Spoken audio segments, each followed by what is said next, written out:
فبأي آلاء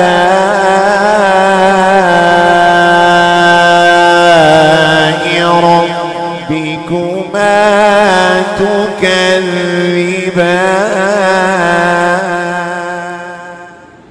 وَلِمَنْ خَافَ مَقَامَ رَبِّهِ جَنَّتَانِ فَبِأَيِّ آلَاءِ رَبِّكُمَا تُكَذِّبَانِ۔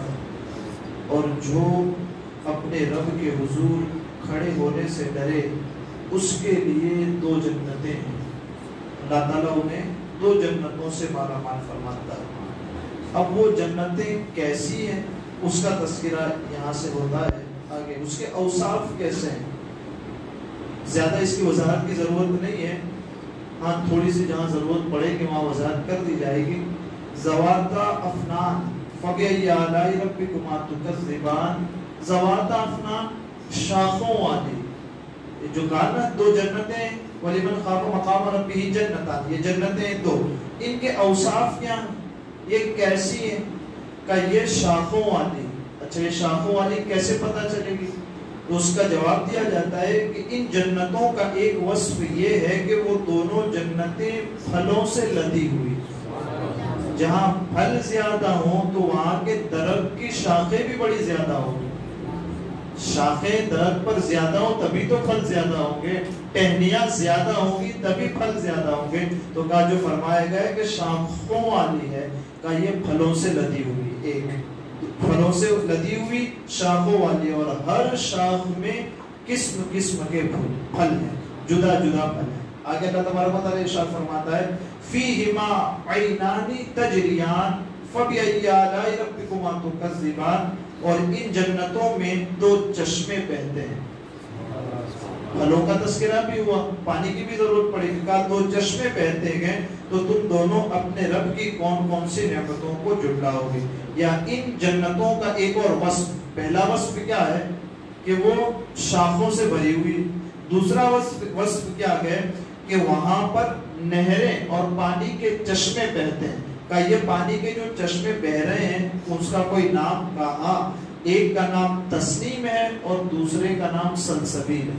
یہ جب پہنچے گے کہاں سورۃ الدہر میں، اللہ تعالی الانسان حین من الدہر لم یکن شیئا مذکورا، پورا تفصیلی بیان وہاں بھی آئے گا کہ نہریں کیسی ہے، کیسے پانی سے، اس کا ذائقہ ٹیسٹ کیسا ہے، اس کے بارے میں بھی وضاحت ہوگی۔ لیکن یہاں سلسلی طور پر بتا دیا جا رہا ہے کہ ان میں سے ایک کا نام تسنیم ہے، دوسرے کا نام سلسبیل ہے۔ اور بعض یہ فرماتے ہیں کہ ہمیشہ وہ جو چشمہ ہے وہ کبھی نہ خراب ہونے والا پانی، ایک چشمہ خراب نہ ہونے والے پانی کا ہے، اور دوسرا کا وہ ایسی شراب کا ہے جو پینے والوں کے لیے لذت بخشتی ہے، پینے والوں کو فرحت اور خوشی دیتی ہے۔ پھر تیسرا وصف بیان کیا جا رہا ہے یہاں فیہما من کل فاکہۃ زوجان، ان دونوں جنتوں میں ہر پھل کی دو دو قسمیں، ایک ہی قسم کے پھل نہیں، دو دو۔ وہ کیسے پھل ہوں گے؟ ایک تو یہ ہے کہ جسے دنیا میں دیکھا ویسے بھی ہوں گے، اور ایک وہ جسے کسی آنکھ نے نہیں دیکھا ویسے ہوں گے، عجیب و غریب ہو۔ ایک چیز اس سے ایک مراد یہ بھی ہے کہ بعض پھل خشک ہوں گے، بعض پھل تر ہوں گے۔ گجراتی میں کہیں تو بعض پھل بھیگے ہوئے اور سوکھے بے سوکھے ہوں گے، جیسے کچھ پھل ہوتے ہیں نا ڈرائی، ہاں پھل خشک بھی ہوں گے اور کچھ تر بھی ہوں گے۔ اور اس کا ایک معنی یہ بھی مراد لیا گیا ہے کہ بعض پھل خوب میٹھے ہوں گے اور بعض پھل ایسے ہوں گے جن میں تھوڑی سی کھٹاس ہوگی، ترشی کی طرف مائل ہوں گے۔ تو اے جن و انس، تم دونوں اپنے رب کی کون کون سی نعمتوں کو جھٹلاؤ گے۔ اب یہ تذکرہ چل رہا ہے، لیکن ان میں جنتیوں کا اپنا حال کیا ہوگا؟ کہ یہ جنتیں ملے، اس میں یہ بھی ہے، یہ بھی ہے، یہ بھی ہے، تو پھر وہ جنتی کہاں ہے، وہ کس جگہ پر ہے؟ اب اس کا تذکرہ ہو رہا ہے کہ متکئین علی فرش بطائنها من استبرق وجنتین دان، جنتی ایسے بچھونوں پر تکیہ لگائے ہوئے بیٹھے ہوں گے، کیسے؟ جن کے اندرونی حصے موٹے ریشم کے ہوں گے، سبحان اللہ، ایسے تکیوں پر ٹیکا لگائے ہوں گے جن کے اندرونی حصے، باہر والے حصے نہیں۔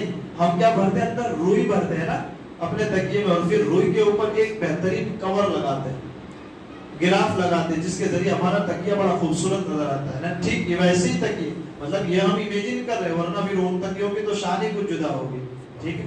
لیکن یہاں ہمارے سمجھنے کے لیے یہ بات ہے کہ وہ کیسے ہوں گے، ان کے جو اندرونی حصے کے وہ موٹے اور ریشم کے ہوں گے، اور دونوں جنتوں کے پھل جھکے ہوئے ہوں گے. وَجَنَتْ جَنَّتَيْنِ دَانٍ، ان کے جو پھل ہوں گے وہ کیسے ہوں گے؟ انسان جنتی اگر چاہے گا کہ اٹھ کر کے لے تو وہ اٹھ کر کے اس کے ہاتھ تک پہنچ جائے گا، وہ پھل جو جھکے ہوئے ہوں گے نا وہ. اور اگر وہ یہ چاہے گا کہ بیٹھے بیٹھے ہی اپنے تکیے اپنے تخت پر بیٹھے بیٹھے ہی اسے وہ پھل مل جائے تو وہ پھل وہ درخت خود بخود جھک کر کے اتنا جھک جائے گا جو اس کے تخت تک پہنچ جائے گا، تو اسے اٹھنے کی بھی ضرورت نہیں پڑے گی، وہ جیسا چاہے گا ویسا پھل اس کے قریب پہنچ جائے گا. یہ یعنی جنتی لوگ بادشاہوں کی طرح آرام اور راحت سے ایسے بچھونوں پر ٹیک لگا کر بیٹھے ہوئے ہوں گے جن کے اندرونی حصے موٹے اور ریشم کے ہوں گے.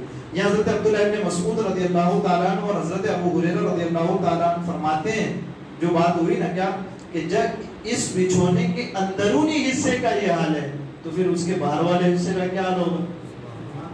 ایک چیز. اور یہاں دوسرا حضرت عبداللہ ابن عباس فرماتے ہیں کہ اللہ تعالیٰ نے ان بچھونوں کے اندرونی حصے کا حال بیان فرما دیا لیکن ظاہری حصے کا حال بیان نہیں فرمایا، کیونکہ زمین میں کوئی ایسی چیز ہے ہی نہیں جس کے ذریعے ان کا ظاہری حال بیان فرمایا جائے. دنیا کے اندر سب سے قیمتی کس کو سمجھا جاتا ہے؟ ریشم، مخمل، اس ویلویٹ، اس کے علاوہ کس کو سمجھا جاتا ہے؟ بہترین کپڑا. کہا یہی ہے، اس سے بہترین نہیں. کہا جس کو تم سب سے بہترین سمجھتے ہو وہ تو ہم اندر چھپا کے رکھیں گے، جسے دنیا سب سے بہترین سمجھتی ہے کہ اس کو تو ہم اندر بھر کے رکھیں گے، اور جو باہر سے نظر آئے گا پھر اس کو اس لیے نہیں بیان فرمایا گیا کہ وہ ایک عجیب و غریب نعمت ہے، جب جنتی وہاں پہنچے گا تب اس کا نظارہ ہوگا. وَجَنَتْ جَنَّتَيْنِ دَانٍ، اور ان دونوں جنتوں کا پھل اتنا قریب ہوگا کہ کھڑا بیٹھا یہاں تک کہ لیٹا ہوا ہوگا بندہ اس کو بھی اس وقت مل جائے گا، اس کو اٹھنے کی کوشش کرنے کی طاقت لگانے کی کوئی ضرورت نہیں پڑے گی، ویسے ہی اس تک پہنچ جائے گا. اور خاصیت کیا ہے؟ حضرت عبداللہ بن عباس رضی اللہ تعالیٰ عنہ فرماتے ہیں کہ درخت اتنا قریب ہوگا کہ اللہ تعالیٰ کے پیارے بندے کھڑے یا بیٹھے جیسے چاہیں گے اس کا پھل اس سے توڑ لیں. بعض تو یہ یہاں تک کہ فرمایا گیا ہے کہ کچھ جنتی تو ایسے ہوں گے جو لیٹے ہوئے ہوں گے اور خواہش کریں گے کہ مجھے فلاں پھل کھانا ہے، اللہ تبارک و تعالیٰ کے حکم سے وہ جس پھل کی خواہش کی ہوگی نا وہ ان کے ہاتھ بھی نہیں لگائے، ڈائریکٹ ان کے منہ کے اندر وہ پھل پہنچ جائے گا، ہاتھ بھی نہیں لگانا پڑے گا، توڑنا بھی نہیں پڑے گا، وہ سیدھا ان کے منہ میں پہنچ جائے گا. یہ بھی جنتی کی نعمت ہے. فَبِأَيِّ آلَاءِ رَبِّكُمَا تُكَذِّبَانِ. تو یہ جنات اور انسانوں کے گروہ تم دونوں اپنے رب کی کون کون سی نعمتوں کو جھٹلاؤ گے. ایک اور آیت سماعت کر لیتے ہیں. فِيهِنَّ قَاصِرَاتُ الطَّرْفِ لَمْ يَطْمِثْهُنَّ إِنسٌ قَبْلَهُمْ وَلَا جَانٌّ فَبِأَيِّ آلَاءِ رَبِّكُمَا تُكَذِّبَانِ. جنت کی خوبیاں بھی بیان ہو گئی، خوبیوں کے ساتھ جنتی کیا کر رہے ہوں گے وہ بھی بیان کر دیا. کیا جنتی اکیلے ہوں گے؟ وہ اکیلے بھی نہیں ہوں گے. اس کے بارے میں قرآن فرماتا ہے ان جنتوں میں وہ عورتیں ہیں کہ شوہر کے سوا کسی کو آنکھ اٹھا کر دیکھتی بھی نہیں ہوتی.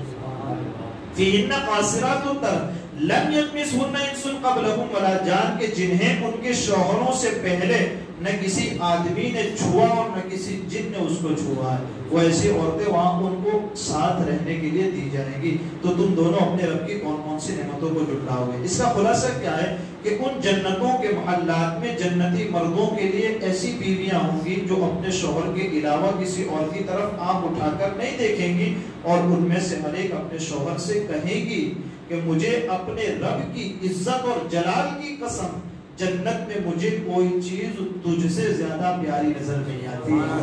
اور ایک چیز یہ کہ میں اس پر اللہ تبارک و تعالیٰ کا بے حد شکر کرتی ہوں کہ جس نے تمہیں میرا شوہر بنایا اور مجھے تمہاری بیوی بنایا. یہ ایک قول. اور دوسرا قول مفسرین نے فرمایا کہ اس سے مراد دنیا میں جو عورتیں ان کی بیویاں تھی انہی بیویوں کو سجا کر تیار کر کے دوبارہ ان کے سامنے پیش کیا جائے گا. دوبارہ ان کی پیدائش کے بعد انہیں ان کے شوہروں کے علاوہ مطلب اس طرح سوار دیا جائے گا ان کو دوبارہ پیدا کر کے کہ وہ ایسی ہوں گی کہ انہیں ان کے شوہروں کے علاوہ کسی نے دیکھا نہیں ہوگا، ان کے شوہروں کے علاوہ کسی نے چھوا بھی نہیں ہوگا. ایک قول یہاں ہے اور ایک قول وہ والا کون سا حورانے بہشت والا، اور دوسرا انہی کی دنیاوی ہی کی بیویاں ہوں گی، دنیاوی بیویاں ہی ہوں گی جن کے ساتھ دنیا میں انہوں نے شادی کی تھی وہی بیویوں کو دوبارہ وہاں پر بنا اور سنگار کر کے ان کو پیش کیا جائے گا، اور جن کی صفت یہ ہوگی کہ وہ اپنے شوہروں کے علاوہ کسی کو نہیں دیکھیں گے، جن کی آنکھ صرف اٹھے گی تو اپنے شوہروں کو دیکھنے کے لیے اٹھے گی۔ تو تم دونوں اپنے رب کی کون کون سی نعمتوں کو جھٹلاؤ گے؟ اللہ تعالیٰ نے تمہاری طبیعت کے موافق تمہارے لیے بیویاں بنائی اور وہ تمہارے علاوہ کسی اور کی طرف بھی نہیں دیکھتی، تو تم اللہ تعالیٰ کا انکار کس طرح کر سکتے ہو اور تم دونوں اپنے رب کی کون کون سی نعمتوں کو جھٹلاؤ؟ یہ بڑا آسان بیان تھا، اس میں کچھ ایسی وضاحت کی ضرورت نہیں تھی، اسی لیے آپ کے سامنے جلدی اس کو پیش کرتے ہیں۔ اللہ تعالیٰ مجھے آپ کو کہنے سننے سے زیادہ علم عمل کی توفیق عطا فرمائے۔ فریق فی الجنہ والے گروہ میں ہمارا شمار فرمائے، اصحاب الجنت هم الفائزون والے گروہ میں بھی ہمارا شمار فرمائے۔ ہمارے کہنے میں سننے میں عمدن سہون کوئی خطا ہوئی ہو اللہ عز و جل اپنے حبیب کے صدقے اسے معاف فرمائے۔ وصلی اللہ تعالی علی خیر خلقہ محمد وعلی آلہ وصحبہ